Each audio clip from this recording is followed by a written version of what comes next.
Listen, we are going to start off our morning with a game, okay? And I have two volunteers that I've already picked, guys. I'm sorry. If you are one of the volunteers that I picked, come on forward, please. I have two. All right. Let's see. Oh, here she's coming. All right. Now, this game is called the Pudding King and the Happy Camper.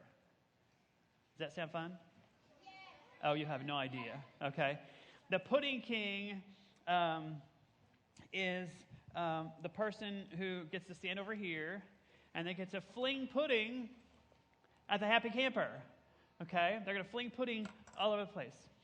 So the other person, the Happy Camper, gets to stand here and dodge the pudding. Okay? They can duck, they can jump, they can try to dodge in any way they can, but they can't leave this hula hoop. Okay? They can't leave this circle.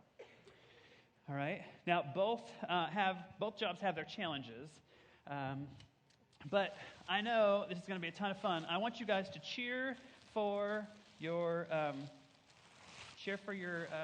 either the Pudding King or the Happy Camper. You guys can pick a side. But let's see, who wants to be the Happy Camper? All right. I would be for you. Cool. There you go. You can put your arms out, or you can leave them in, however you want. All right. Now you're going to stand right inside there. Here, let's put some glasses on you just in case. Don't want to get a glob of pudding in your eyes. All right. And you come on over here. Actually, before we get started, what's your name? Annalise. Annalise is going to be our pudding queen. Okay, give her a hand. And what about you, ma'am? What's your name? Campbell is going to be our Happy Camper. Let's hear it for Campbell. I feel like a human trash bag. All right. So you will have 30 seconds to get 5 big blobs of pudding on to her, okay? Now, you can't really, try not to step on the tarp, try to stay back here, but you have 30 seconds to get as many blobs of pudding on her as you can. Now, you only have to dodge for 30 seconds, okay? And we'll see who will be our winner today. Are you ready? Get set. Let's go. Cheer 'em on, cheer 'em on. We have a timer. Oh, hold on. Okay, our timer started. Go ahead. Oh, wow, that was good.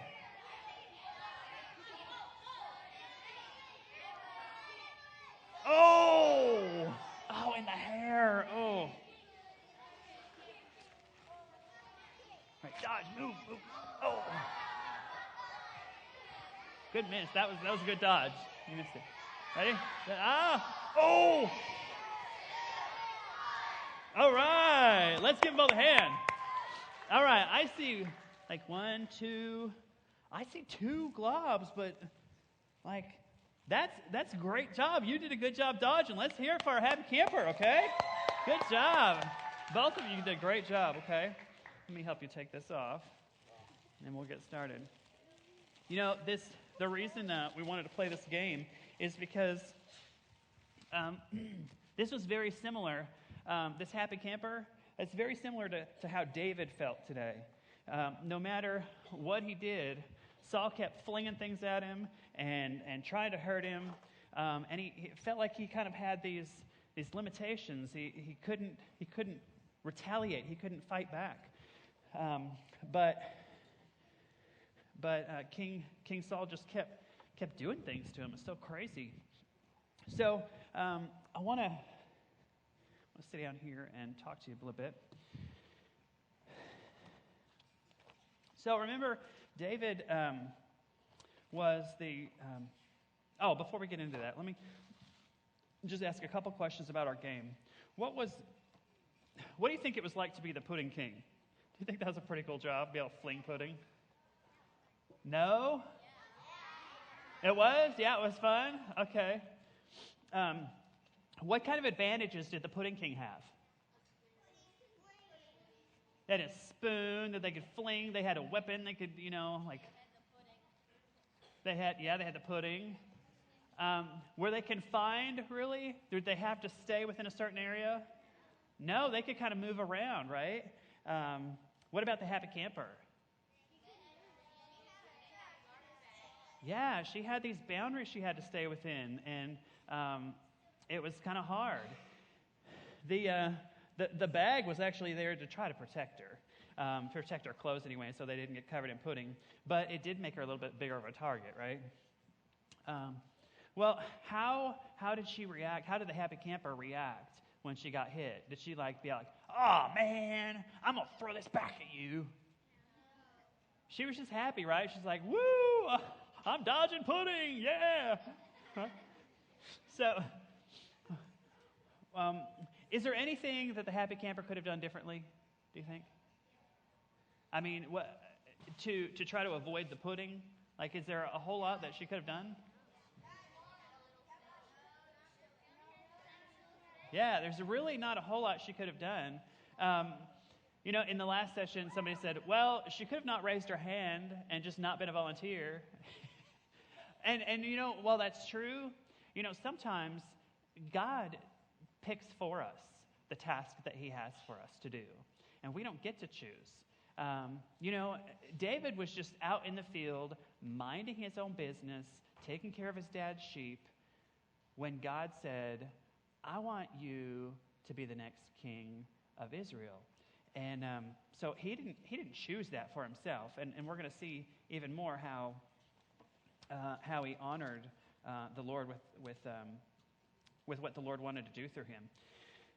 Okay, so if you remember from yesterday, David was chosen to be the next king, but it wasn't really time for him to take over the throne. He was still really young, okay?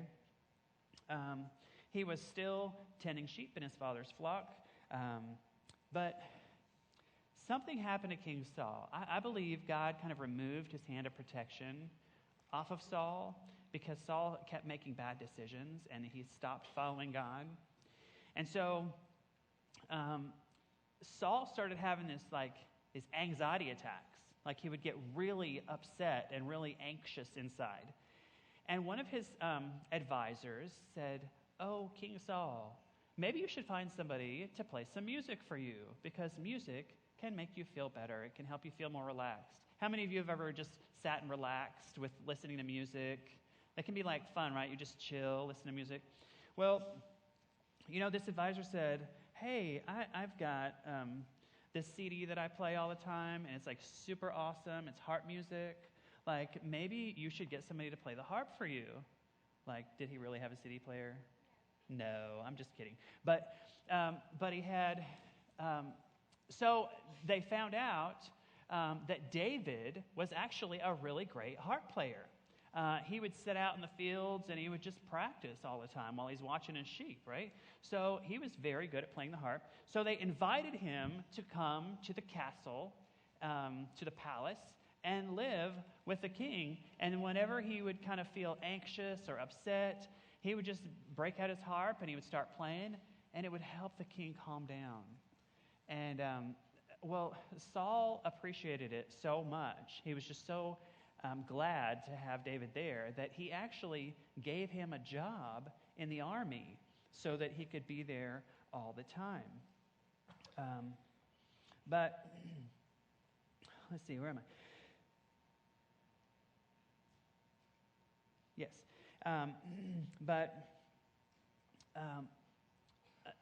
So as he was in the army and he was doing things, he would go out and fight battles with the army and stuff, and he would come back and, he would find all this success.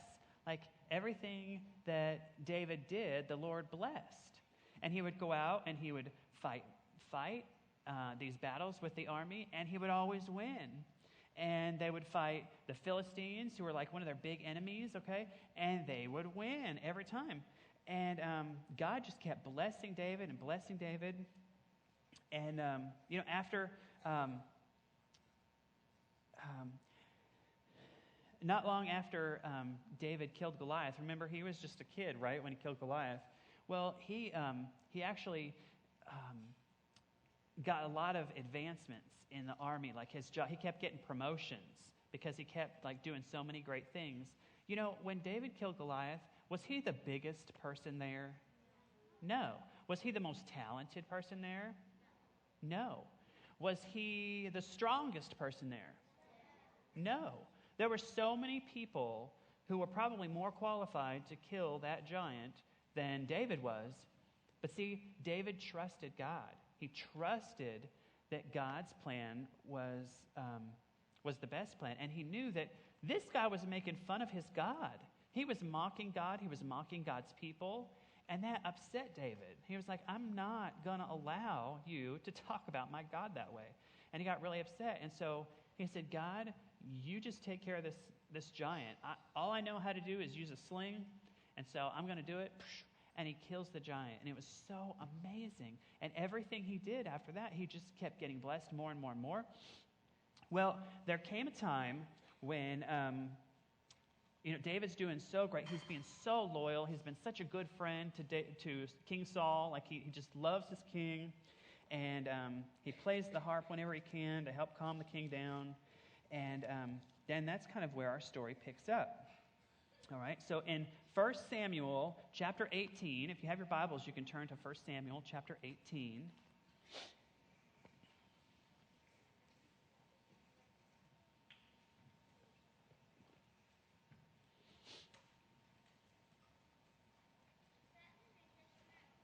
It's in the Old Testament. It's actually towards the beginning of the Bible, probably like the first quarter. It's Joshua, Judges, Ruth, and then Samuel. Let's see, there's 1 Samuel chapter 18. So up to this point, everything that David has done, he has been totally faithful. He has been totally loyal to King Saul. He's never done anything to try to hurt the king or to try to take over the throne or anything, even though he knows that a while back he was anointed to be the next king. But he doesn't try to take the kingdom in any way, shape, or form. He's just trying to be a good servant of King Saul. Well, one day in 1 Samuel, we read about this, chapter 18. After David had finished talking with Saul, Jonathan, who was King Saul's son, he was the prince. Jonathan and David were really good friends. Well, Jonathan and him became... Wait a minute. Is that the right verse? What am I doing? 18. No, oh, sorry. It's starting in in verse 5. I was like, that's not right. All right. Starting in verse 5. Chapter 18, verse 5. Whatever Saul sent him to do, David did it so successfully that Saul gave him a high rank in the army. Well, this pleased all the people, and it pleased Saul's officers as well. When the men were returning home after David had killed the Philistines, the women came out of the towns of Israel to meet King Saul, and they were singing and dancing, and they had joyful songs with tambourines and lutes. And as they danced, they sang this song: Saul has killed his thousands, and David his tens of thousands. And Saul's like, hold up, what? I'm the king. You're supposed to be singing songs about me. Why are you singing songs about David? Like, why are you saying that he's better at killing people than I am? Like, I'm the king. I'm an awesome warrior. And, I think it bothered him so much because he kind of knew in the back of his mind that God was not happy with him. And he knew that his time was limited, and it scared him. He got really afraid, and he stopped trusting God for God's plan for his life, and he started doing things on his own. Well, God, when we don't trust God for our lives and for our plans, we can make all kinds of bad decisions, okay? And that's what happened to Saul. He just made this really bad decision and got very jealous of David at that point. Let's see. So King Saul, had liked David up to this point. He gave him a position in the army so he could win battles for him, so he could win battles for their country. They were on the same side. So what was going on? Why was King Saul attacking David? Why was he so upset? You got it?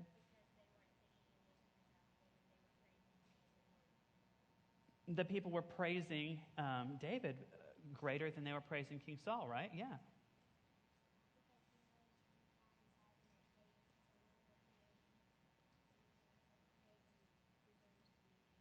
Yeah, he knows deep down inside that God is blessing David in a special way, and that there's just something very special about him, and he's afraid he's going to lose his kingdom, right?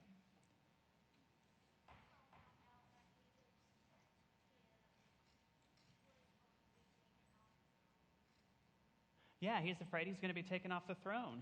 He was nervous that he was going to get so popular that the people weren't going to like him anymore, and that they were going to want David for their king.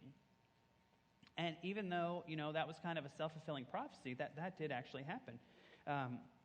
So this whole series of attempts to kill David, he had sent him into really dangerous battles, and he thought, okay, I'm going to put him right on the front lines, and surely he'll get killed in this battle. But he didn't. He was actually really successful.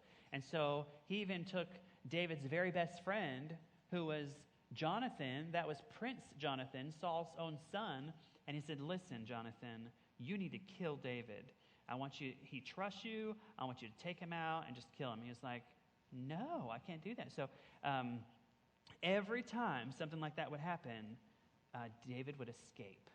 And David would get away because God's hand of protection was upon him. Well, after all this, you'd think that David kind of had the right to kill Saul. Like, there are so many opportunities that Saul tried to kill him. It's like eventually you think, don't you feel that way sometimes when people hurt you, they hurt your feelings? Eventually you're like, I'm just going to say something mean back. I'm just going to be mean right back. Like, I don't care what they think. I don't care if I hurt their feelings. They keep hurting my feelings. But guys, that's not the way David saw the situation at all. As much as it hurt him, he knew that God had a plan, and he needed to follow God's plan. So, okay, I'm going to read a story, actually two different stories. And whenever I say Saul, I want you guys to go, "Arrgh!" Because Saul is like angry, and he's mad, and he's acting like a big bully pirate, okay? So go, "Arrgh!" Let me hear your best "arrgh." Awesome. I love that energy, okay? Now, I'm going to say it like 1,000 times. So try to have that much energy, like, "Arrgh," whenever you say it, okay? All right. Now, whenever I say the word David just wanted peace. So say, peace. Oh, yes, that's so nice. You guys do that so well. All right. So, the first incident that we're going to talk about happens in Samuel 24, and it involves a cave and a bathroom and a robe. Yeah, kind of gross, but yeah. Okay, David. There you go. Let's try it again. David. Okay. And his men were hiding in a cave out in the wilderness. So they're hiding because the king is looking for them, okay? He's on the move. He's got some men. They're trying to hunt down David and his men. So they're out in the wilderness as Saul came out to hunt for him. Now, as it happens to all of us on a long road trip, how many of you have been on a road trip and all of a sudden, uh-oh, I got to go potty? So you have to pull over at a rest area, or you have to pull over, at a restaurant or something, one of the exits. But guess what? In the wilderness, when you're riding on horses, there are no restrooms, okay?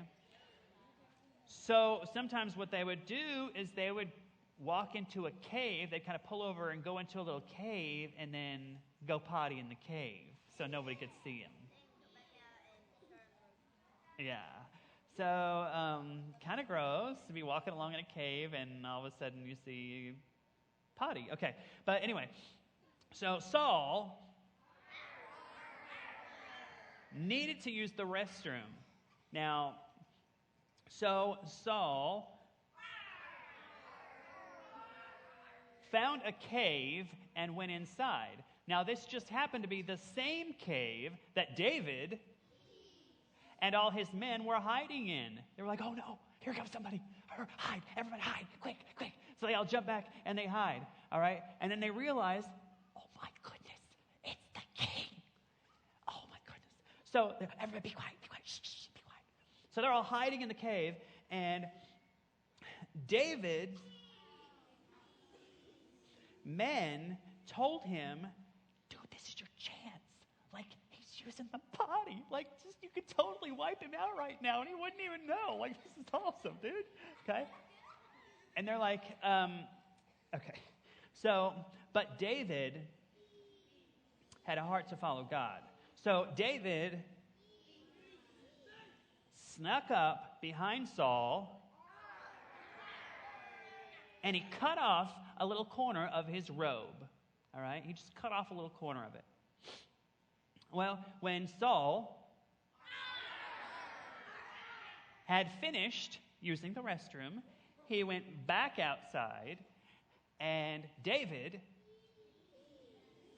called out to him, and he showed him the piece of the robe that he had cut off. He was like, hey, King Saul,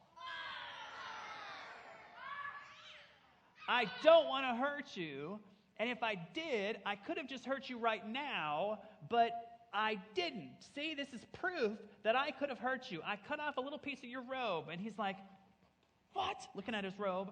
It's like, oh, he really did. Whoa. So he proved to the king and showed him the corner of his robe. And Saul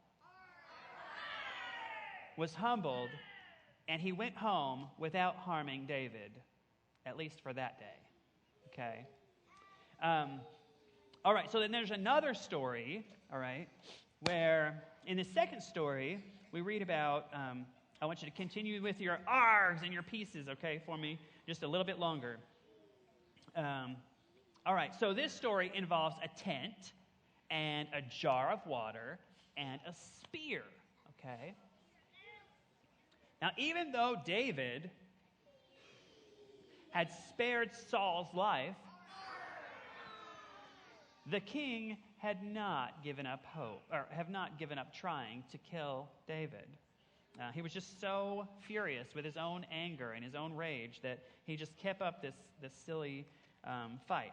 Well, he went after David again. So Saul and his army were camped near the same place where David and his men had been hiding in the wilderness. So during the night, David and one of his men crept into their camp late at night one night. And they went straight into Saul's tent. So David's helper,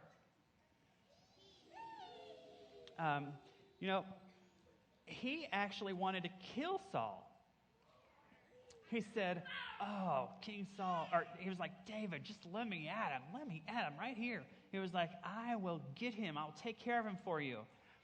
But instead, David said, no way.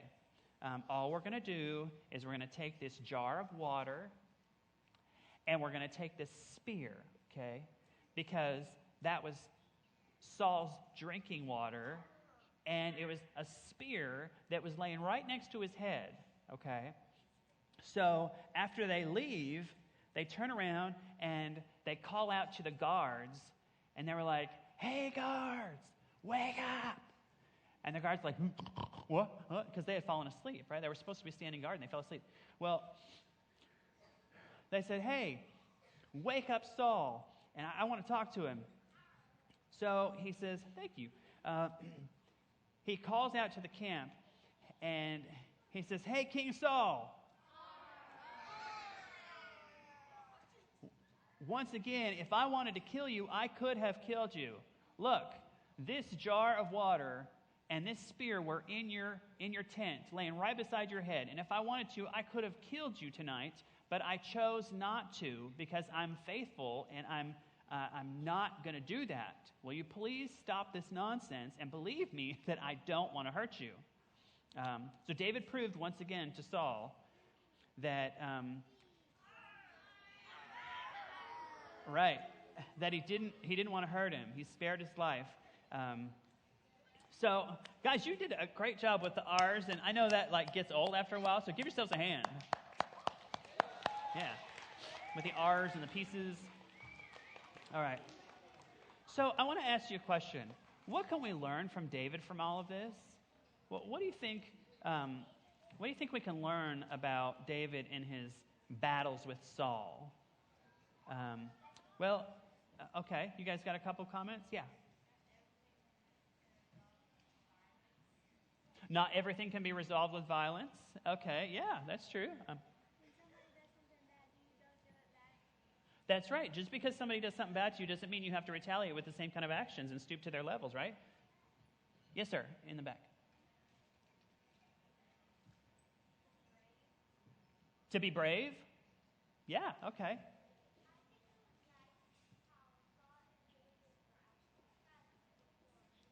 Yeah, that was nice. Okay. Well, guys, I think there are three really important lessons that we need to take away from this. First, David remembered God's truth. You know, God is true. Everything that God says is true. And, he was able to focus on who God was and what God's truth was about him. He also remembered who he himself was created to be. You know, God has created each one of you to be special. And he's created you to be unique. And he's given each one of you certain gifts and abilities. And it's important that you remember that. That is so important, because there are going to be times when you think, I'm not good enough to do that, or I can't fight that battle. But you don't have to fight it. Just trust in who God made you to be, and trust God that he has a plan for you. All right, the second thing is, wait a minute.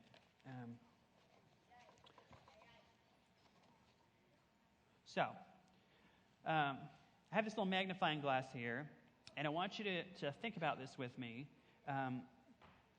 This magnifying glass helps you see things better, right? So we can understand what it really is. Well, David remembered God's truth. So make a little magnifying glass with your hands and think about it. David remembered God's truth. And you know how we can remember God's truth? Where do we find God's truth? Yeah. We can look in the Bible, and absolutely anything that's going on in our lives, we can find God's truth for that situation. Okay. Also, let's see.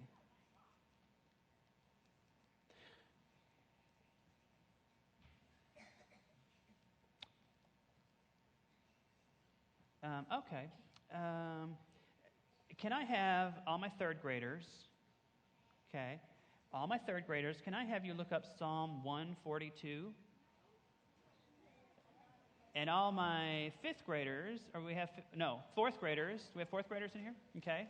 All my fourth graders, can you look up Psalm 57? 142 and 57. The book of Psalms is located kind of right in the middle of the Bible. Third graders, I want you to look up Psalm 142. And fourth graders, look up Psalm 57.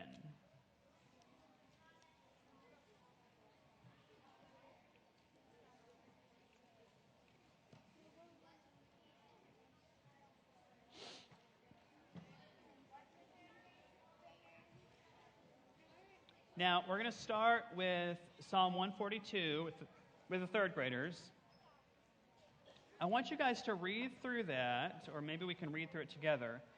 And anytime that it tells us something about God, I want you to raise your hand and kind of point that out. Be like, oh, there's something about God, okay? When we look at God's Word, when we study His Word, when we focus on it, we learn things about God and who he is. So, read along with me. I cry out loud to the Lord.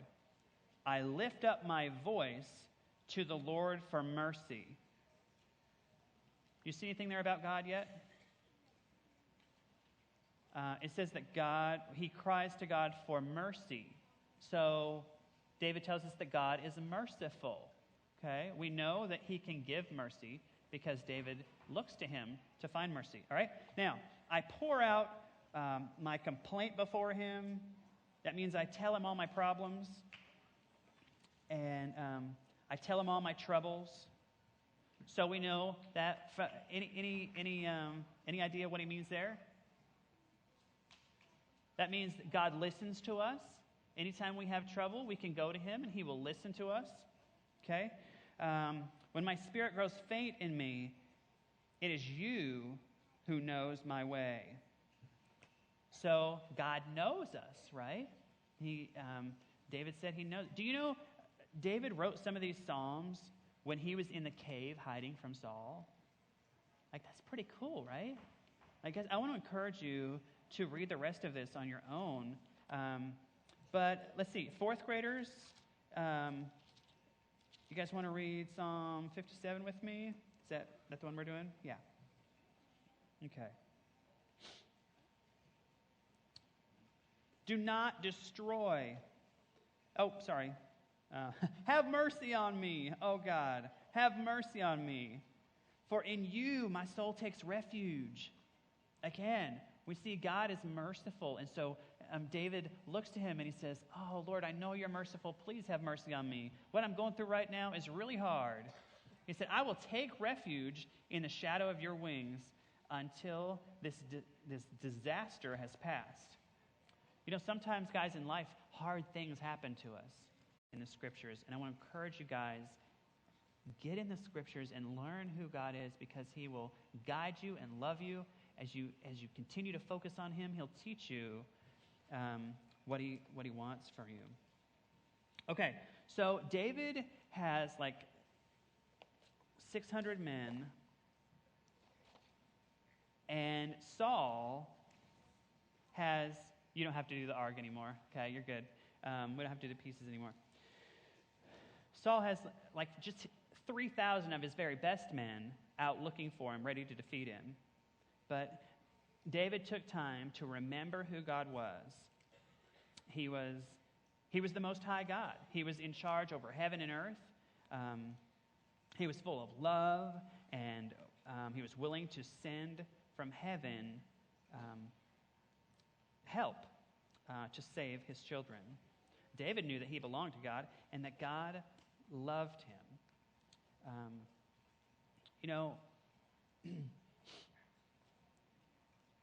Okay, so we did the magnifying glass, right? Okay, I'm not sure how I lost my place there, but David remembered God's truth. He also trusted God's plan. God had a plan for David's life, and he has a plan for your life too, okay?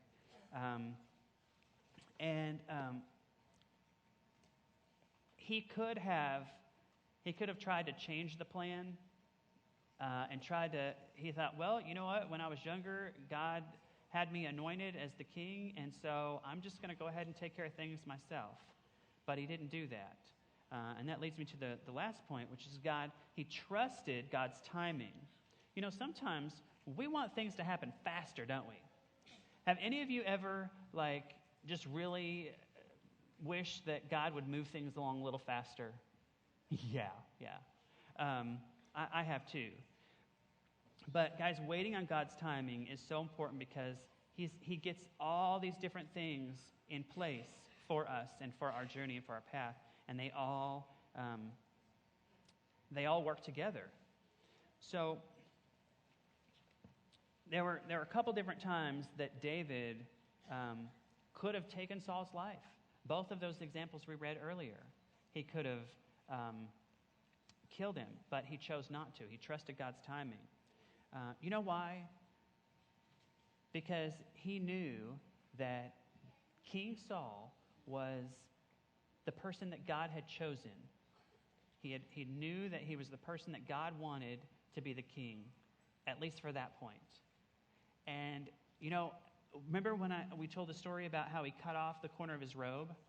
Do you know that he actually got really sad after he did that? He felt so guilty about cutting the king's robe because he said, the king is the Lord's anointed. Like, that's who God wants on the throne until he gets ready to put me on the throne. And so I shouldn't disrespect him. I should honor him because of who he is.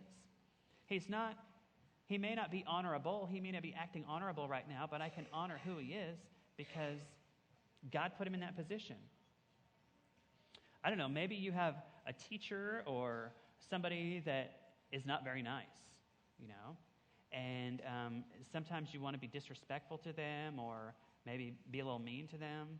But do you know God put those people in authority over you for a reason, and so we should respect them. Well, guys, the same pattern of having to be patient and having to wait happened with Jesus too. Jesus faced a battle. He faced battles with the religious leaders who disagreed with him. He faced battles with political leaders who tried to kill him. He faced battles with Satan himself. There was a time when Satan said, "Hey, I'll give you the whole world if you just bow down to me." And Jesus was like, "No way." Because he knew that if he bowed down to Satan, then there would be no way for us to be saved from our sin. Because Jesus was the only one who could take away our sin. And he wanted to make a way for us to be forgiven of that. And so he was faithful to that plan. He trusted his Father's plan. All right, even as Jesus was praying in the garden before he went to the cross, he said, "God, this is so painful. And if there's any other way, just the thought of having to go through what I'm going to go through tomorrow scares me to death." He said, "But if you will just, take this cup from me, like find another way." But he knew there was no other way for people to be forgiven of their sins. And so he was faithful and he went to the cross on our behalf. All right. Well, guys, what do you think all this means for us? How can we apply this stuff to our lives? I would like, I'd like to show you a couple of pictures up on the screen, and I want you to help me out in kind of describing what's going on, okay?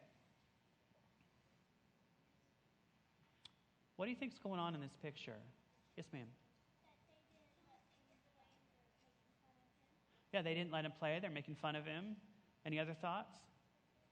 They're bullying him. Yeah. They're keeping a secret against him or talking about him behind his back. Yeah. How do you think he feels about that? Yeah. Maybe some of you have been in that situation where people have talked about you and made you sad, or they've bullied you. Guys, how could we minister to this guy? How could we help him? What kind of things could we do to help and encourage? Yeah, you could go up and play with him yourself and say, "Hey, man, how you doing? Why don't you come play with me? Let's be friends." Yeah.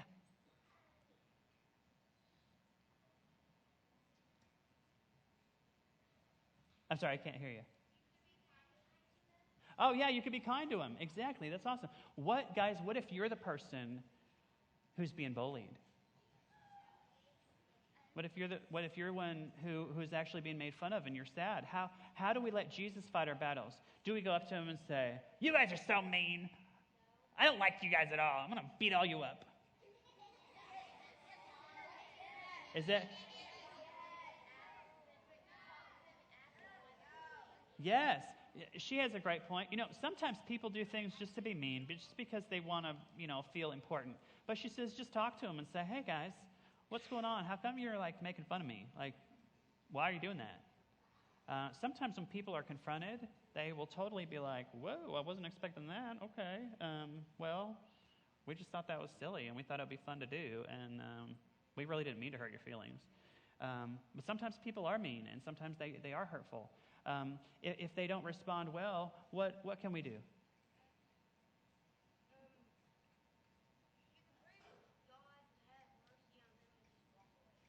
Amen, brother. Yeah, we can pray that God would have mercy on them and that God would help us to find some good friends, okay? You know, sometimes we have a habit of finding friends who aren't good for us. You know, sometimes we find friends who get into trouble and who make bad decisions. And it's really important that we learn when we're young how to make friends that are good, that are healthy, and that can encourage us.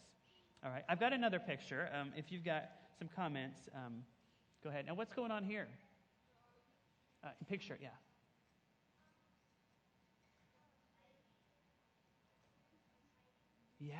Yeah.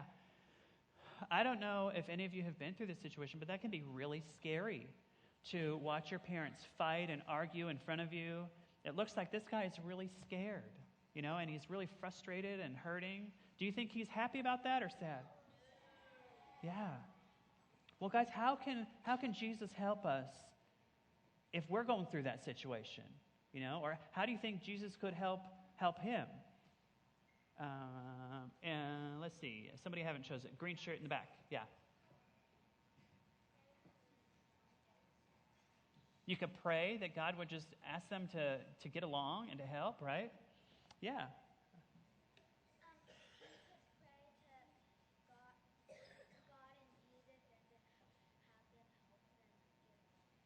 Yeah, we can. Do you think it's ever okay to talk to your parents about it and say, guys, it really hurts my feelings when you guys fight in front of me? Do you think that's what would be okay to do too? Yeah, I mean, maybe for some of you it would work, you know. Maybe for some people it wouldn't, but that could be helpful. But absolutely praying that God could help you through this. Do you think it's ever okay to talk to another adult? Maybe a Sunday school teacher or a counselor or a youth minister or somebody, like a children's minister? Do you think you could ever say, I'm just going through a really hard time? You think that would be acceptable? No? Yeah? Okay. Yeah. All right. I've got one more. Okay. Oh, yes, ma'am. You go.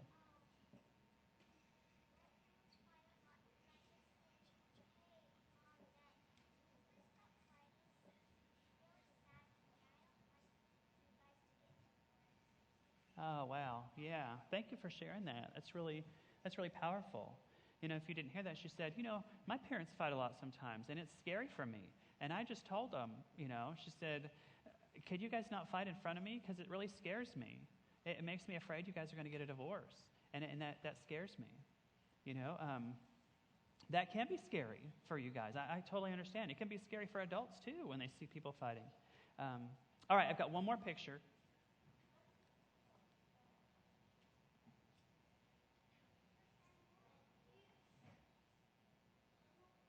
Oh, wow. What's going on here? Yes, ma'am.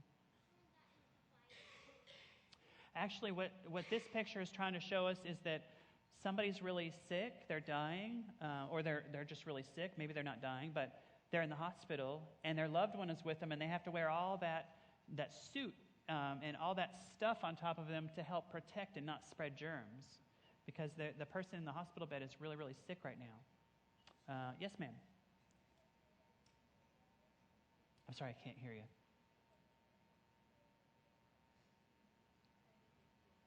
Yeah, we can pray for them, right? That's a great thing to do. We can pray that God would heal them.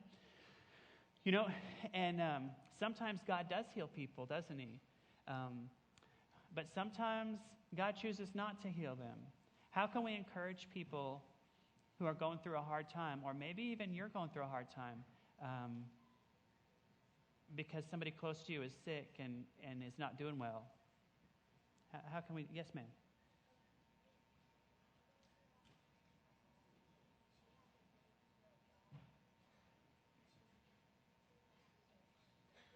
Oh, wow. Okay. Yeah, she said that she's actually going through this with her mom right now. She says she has a big lump in her throat. It's a great big thing, and she's going to have surgery to get it out. And I'm sure that'll be a scary time. what kind of things are you doing to find encouragement through that? Praying a lot? Yeah. Do you have friends that pray for you? Yeah, does anybody know? Any of your other friends know about it? Yeah, okay, good. Yeah, guys, when we go through scary things, we need the support of other people. We need the support of our friends and our family and our church to help us get through those hard times. Yes, ma'am. Mm-hmm. It's not now, but when I was in kindergarten, when I was small and didn't understand stuff, my mom got pregnant with a baby boy, and when he was born, we figured out that he had SMX. Oh, wow. So we figured out what it is, and I got really scared that he was going to die, and eventually he did die 72 days later. And then when I was in second grade, my mom got pregnant with another baby, and he died. Oh, wow.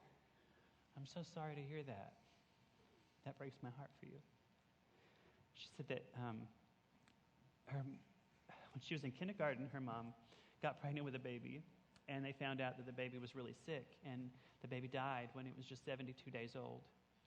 And then a little while later, her mom got pregnant again, and that baby died too. It's heartbreaking.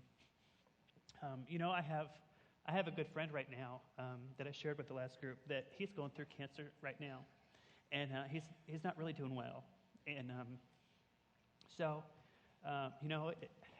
I pray all the time that God would heal him, but that God may choose not to heal him. He may choose to wait until he gets him in heaven, and then he'll heal him, because he'll be in heaven forever, and he won't ever have to deal with any pain or struggling again. And even though I want him to be healed right now, I don't know what God's plan is. And so I just encourage him and love him. And I hope that if you guys are going through that situation where you have somebody who's sick, that you can be an encouragement to them, and you can love them. And if you know somebody who's going through this and you're having a hard time with it, guys, I just want to pray that the Lord would bless you and help you through this time, because it can be scary and it can be hard, but we got to trust God's timing and remember his plan, okay? And know that he loves us so much. Remember that he has a plan for our lives, and that God is true and he loves us. All right, guys, let me pray for you, and then we'll be dismissed, okay? Dear Lord God, I thank you so much for these boys and girls. I thank you for their vulnerable hearts and their willingness to share and just talk about what you're doing in their hearts and lives. God, I pray that they could remember what we've learned today about the lessons we got from David about trusting his plan, trusting your plan, trusting